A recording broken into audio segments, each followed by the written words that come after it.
hello. Actually, no, I take that back. I don't have time for the pleasantries. We got a lot to get to. There's a lot of information that I need to stuff inside your brain, okay? So, my name is Nelson Crawford, and if you've seen my videos before, you know I got a green screen, and I'm not afraid to use it. In fact, I'm gonna use it. I'm definitely gonna use it. I need it for examples of things. So I'm pretty sure my entire 25 years of existing has been spent being a fan of all things Dragon Ball, and I regret none of it, and all of it's great, and no, you're wrong. Totally not, Mark. There's nothing wrong with anything Dragon Ball related, and it's all good, and it's all perfect. But yeah, I am a fan of all things Dragon Ball, specifically of the Z denomination. I also love video games. That's why I made a gaming channel with my friend Xander, and we stream on Twitch at twitch.tv/IndyconGaming. Always be plugging. Thank you, Jarvis. Wow, 2 YouTuber references in a row. It's almost like I'm a fan or something. F it. Let's complete the hat trick. And yeah, I know the difference between football and football. Yeah, mates, did you see that ludicrous display last night? Anyway, Super Eye Patch Wolf has a video on why Dragon Ball Z is such an influential shonen series, and it's actually part of the reason I decided to write this video. But if you're a good person and decide to wait until this video is over, like a polite person would, or you're just the type to take my word for it, here's some of the reasons why this show is just the best.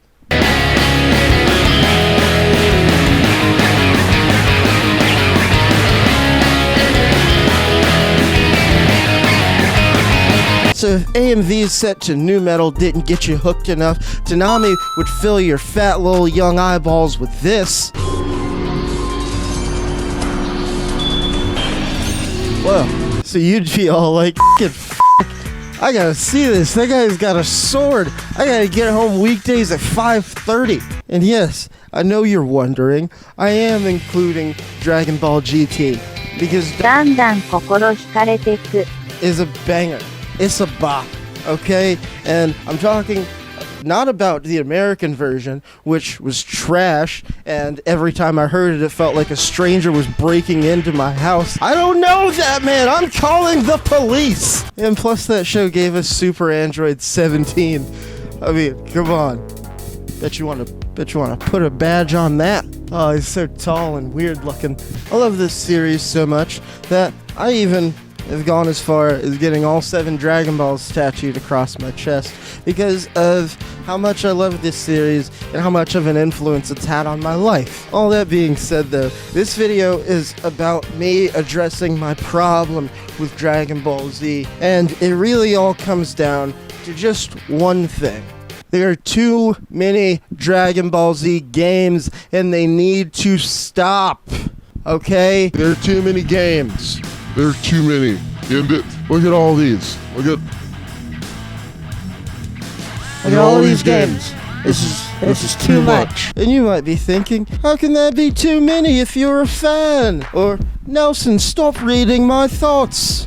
And to that, I have to say, yes, of course, but also, you're still wrong. If you're a person who's ever gotten blackout drunk on your birthday, then you'd understand the saying, too much of a good thing. But, surprise, surprise, this is also not that. This is more like baking brownies, and you leave them in the oven for a little bit too long, and so around the corners, it's all hard and inedible, but right in the middle is this perfect fudgy center, and you just eat that part, and the whole time you're eating it, you're thinking, oh my god, why couldn't it all just be like this? It could all just be so easy.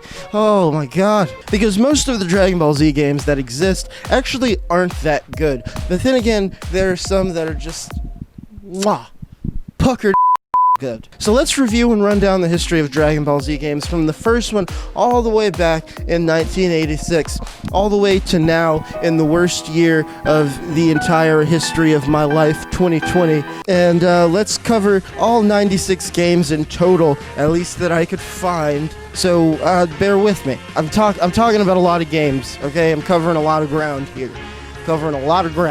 And I'll tell you exactly why I think we could really do without a lot of these, along with my personal favorites. And it's totally cool to disagree with me. And if I don't like your favorite, that's totally okay. And your opinion is completely valid and totally justified. You're still wrong, though. So let's get into it. Let's start from the beginning. Oh, and I haven't played every single one of these, so if you don't like my opinion, you can get over it and stop being a little bitch. Oh, and no mobile games. Alright, let's start with the early years, from 1986 to 1989. And I'm not gonna lie to you folks, I didn't play a lot of these games because I didn't exist in 1986. So, this might offend all the capital G gamers out there, but bear with me. So from the looks of these, you can tell that these were just copycats and clones of the same kind of games that were popular at the time because of the limited resources and lack of technology. You got Dragon Ball, Dragon's Great Exploration, basically Space Invaders. Dragon Ball Shenlong no Nanzo, basically Legend of Zelda. Dragon Ball Telephone TV, basically Super Mario. I don't really have anything for Dragon Ball Great Demon King's Revival, so I guess I'll give them points for being early adopters of card-based combat, and they followed it up with the sequel to that game in their next release being Dragon Ball 3 Goku's Story. Alright, it's the 90s, bro. And Dragon Ball really stepped it up in 1990 with Dragon Ball Z Fierce Attack, with a way more fast-paced turn-based combat system and pretty well-rendered 8-bit sprites, at least for 1990. But then they basically made the exact same game in 1991 with Dragon Ball Z2 Frieza the Planet Destroyer. Now remember that, because this definitely isn't the last time this type of thing is gonna happen. With these two different Dragon Ball games, these were two different sagas, and it was like 1991, so I'll give it a pass. For now. 1992 was the beginning of the trend of releasing multiple games in one year, starting with Dragon Ball Z Legend of the Super Saiyan. It was another step forward with more detailed cutscenes before putting you back in what's essentially a Legend of Zelda clone. What the fuck? Dragon Ball Z 3 Hot Battle Artificial Humans from 1992 was a bit of a stutter step if you couldn't tell by the name, because it was just a poorly fused hybrid of all of their earlier releases from the 1980s up to now in 1992. Thankfully, in 1993, somebody remembered the Dragon Ball Z is a shonen series full of some of the best action animation ever, and they finally made a Dragon Ball Z fighting game. And the thing separating Dragon Ball Z Super Fighting Story from just another Street Fighter copycat was the weird split screen that they did to try and broaden the depth of field to the battle arena. Long story, very, very short. TLDR, FYE, BYOB, BRB, I gotta take a SHIT. But I don't know, man. It just didn't work, It just didn't work. Dare to be different, I guess. They did, however, try to improve it with a sequel that wasn't really a sequel, because Dragon Ball Z Super Fighting 2 is just basically the same game with some minor changes, just like those games that I was talking about before. I told you to keep listening because it was going to be on the test. Did I ever tell you what the definition of insanity is? Insanity is doing the exact same fucking thing over and over again, expecting shit to change. And they closed out 1993 with Dragon Ball Z. Yeah, just Dragon Ball Z. And this was their best looking Dragon Ball Z fighting game to date, so I won't get nitpicky about the little things. And oh my god, why does Tien look like that? Ew! 1994 releases weren't really anything special. Every game looked exactly like one that had come before it. Dragon Ball, meet the law of diminishing returns. You guys are gonna get to know each other pretty well. Also, meet me, because now it's 1995, and that's when I decided to pull up and get born. Dragon Ball Z Ultimate Battle 22 was actually the first Dragon Ball Z game I owned, and I hated it. The controls made the least sense, and the fight animation just looked blocky and weird, and I swiftly abandoned it for greener pastures. Oh, and there's another fighting story game, but that didn't matter. In 1996, Dragon Ball Z Hyper Dimension was released, and the only reason I know or care about this game was because it was one of the first ported games that I ever played online in the early 2000s. But other than that, it was really nothing to write home about. Unlike Dragon Ball Z The Legend, which was a completely just batshit insane game. It was their first venture into 3D mapped combat, and it didn't go well.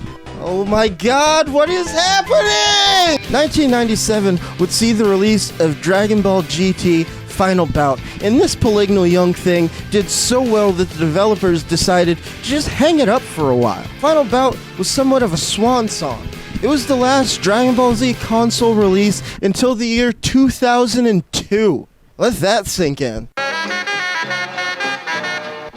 In 2002, Dragon Ball Z returned with what would be the beginning of their Game Boy Advance releases that were more loosely based Legends of Zelda clones, but with Dragon Ball Z sprites and sagas, and the legacy of Goku. These games weren't very fun, and they just kept making them. It's me, Austin! Oh, son of a...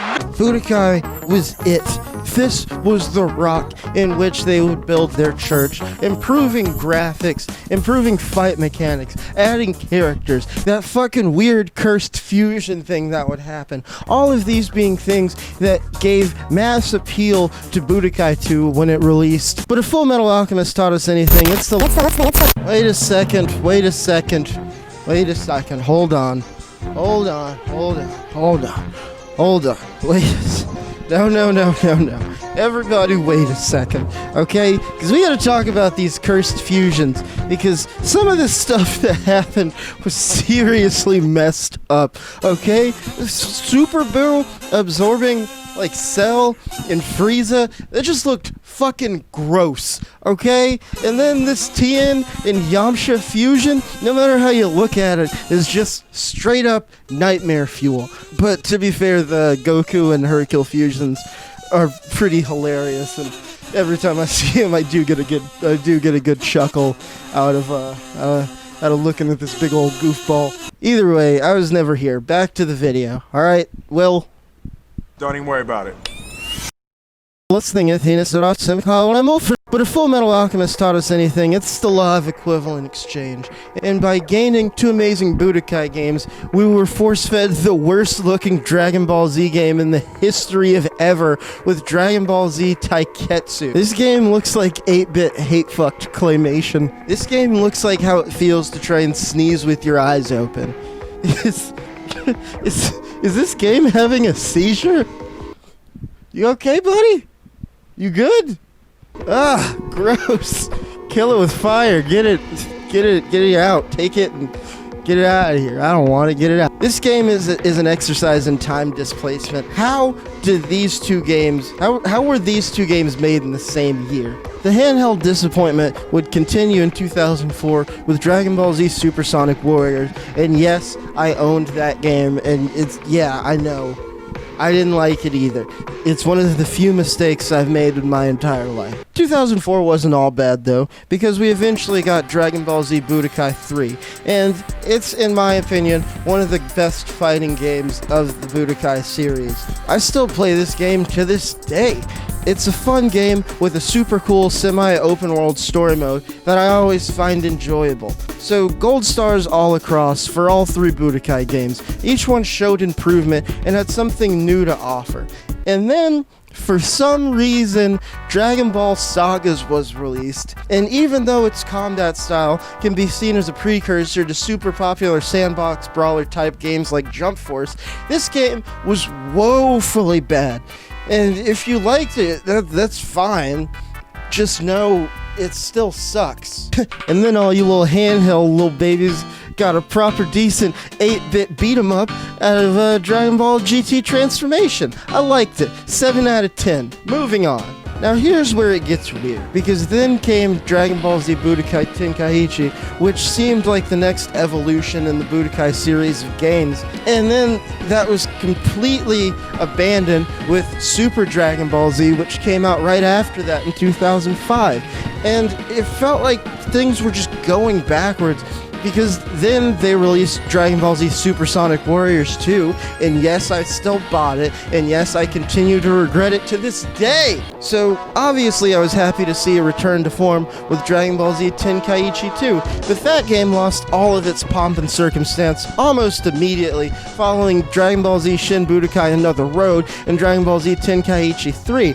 Budokai Tenkaichi 3 is actually the best out of every Dragon Ball Z game between itself and the original Budokai 3. So, I was curious to see what would come next, because it seemed like, through trial by fire and error, they had somewhat cracked the code on 3D sandbox brawlers. And then they kicked my fucking head in by releasing Dragon Ball Z Burst Limit, and this game by Namco Bandai more than earned that title, with it being the next step in the evolution of Dragon Ball Z fighting games. So, let me ask you something. What do you do when you can't expand on the story in the game because everybody already knows it? You somehow find a way to make the fight mechanics more consistent with the show by giving each movement weight and adding that sweet 3D motion blur. This game was good. This game was so good, in fact, that I ignored the releases of Dragon Ball Origins and Dragon Ball Z Infinite World in 2008. What? Being handed a note here.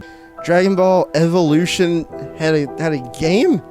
In 2009? What? Oh god! Oh no! This is all wrong! No! So, Dragon Ball Revenge of King Piccolo didn't get a US release, so I literally know nothing about it. Moving on! We then got the first installation of the Raging Blast duo of games, which I thoroughly enjoyed.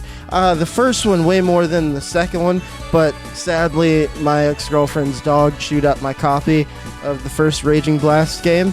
No, I'm not mad about it. Why do you ask? No, you shut up. Alright, welcome back to the more games you make, the less I'll care. I'm your host, Nelson Crawford, and tonight's guests are Dragon Ball Z Tenkaichi Tag Team, Dragon Ball Z Raging Blast 2, Dragon Ball Heroes, and our musical guest, Dragon Ball Online. So in 2011, we rolled up and we wanted a burst limit type beat, so they gave us Dragon Ball Z Ultimate Tenkaichi, and we were all pretty stoked about it. Nobody? Oh, come on! Hey there, buddy, I'm friends with your dad. Yeah, so we're just gonna act like, we're just gonna act like Dragon Ball Z for the Connect never happened. Okay? Okay, alright, great. Happy birthday. Seeing as this is the only Dragon Ball Z game that I bought between itself and Raging Blast, Dragon Ball Z Battle of Z in 2014 was another step forward, not only as a fighting game, but in its features as well. This was also when these games began to get back in our collective good graces, because instead of getting 3 or 4 different DBZ games across 3 or 4 different consoles and platforms to varying quality, we're getting one solid game every year. And the upswing continued as the release of Dragon Ball XENOVERSE coincided with new episodes of Dragon Ball Super in 2015. And folks, this game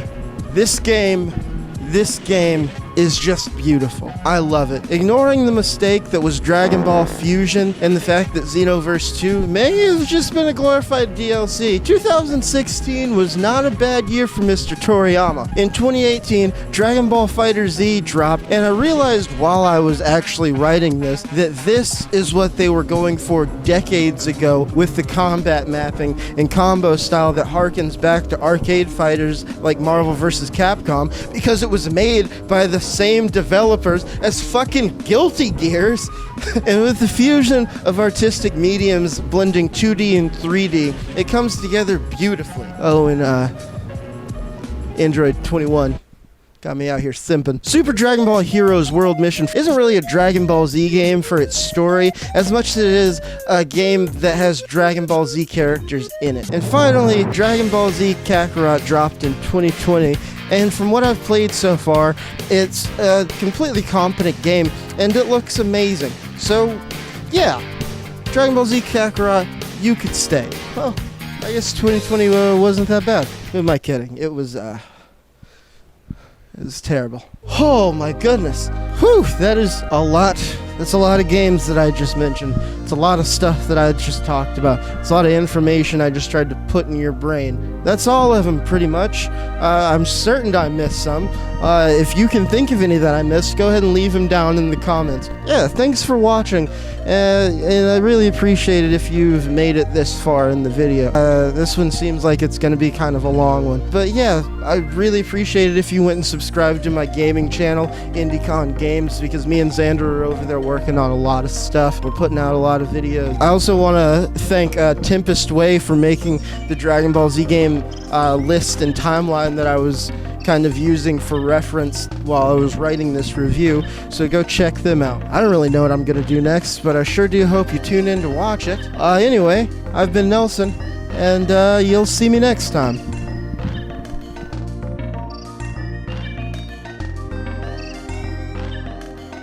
Go watch a different video. See some more of my outfits. Peace, baby.